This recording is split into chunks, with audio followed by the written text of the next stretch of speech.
Hi everyone, I am here with Dr. Toni O'Hara at Brackett Street West in Portland, Maine, and the absolutely infamous Baxter the dog. Hi Baxter.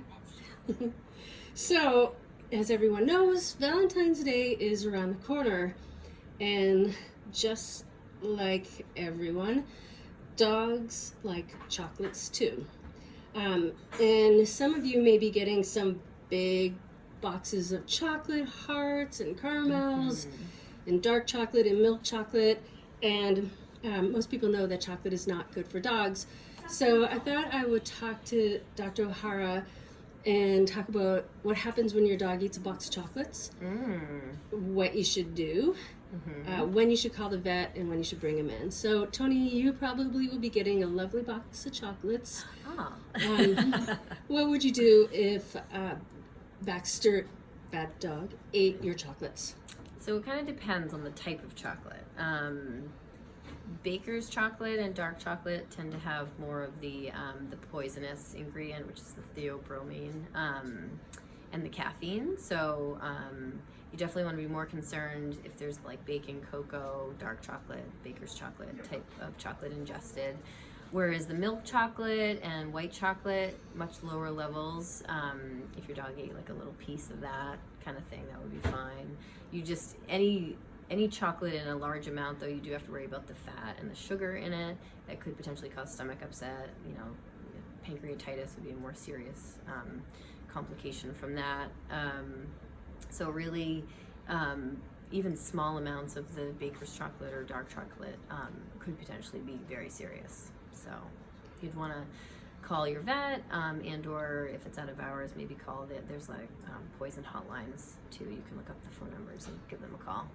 Will your dog show signs of being sick from the chocolate, or is it one of those things where all of a sudden they're in distress?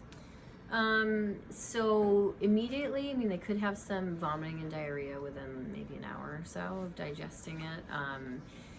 Then they could also get side effects of like the caffeine, where they get quite agitated and restless. They can get a rapid heart rate and potentially changes to their breathing.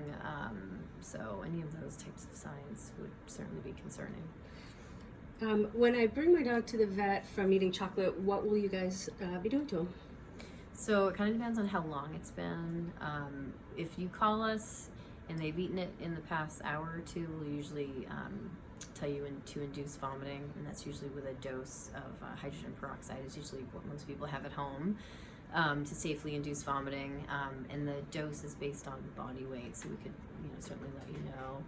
And we also have a basically like a dose wheel, where if you tell us the type of chocolate, how much, and your dog's weight, we can kind of gauge how serious or how much we need to be worried. So that's really useful. And if it was more than a couple of hours after the fact, and we're worried about a toxicity happening, then we would certainly start with getting some blood work done, maybe doing some fluids, and certainly some supportive care for GI upset, things like that. Great, good to know. So really keep the chocolate somewhere where your dog cannot reach it. Definitely. And just curious, since Baxter can't eat your chocolates this Valentine's Day, what delicious treat are you going to be giving Baxter? Well, Baxter's going to get a very special hug. He's on a diet. Oh no, sorry, Baxter. No, I'm sure you can have a little special something, huh? Yeah, besides hugs. All right, well, that's good to know. Everyone, do not let your dogs eat chocolate, especially dark or Baker's chocolate.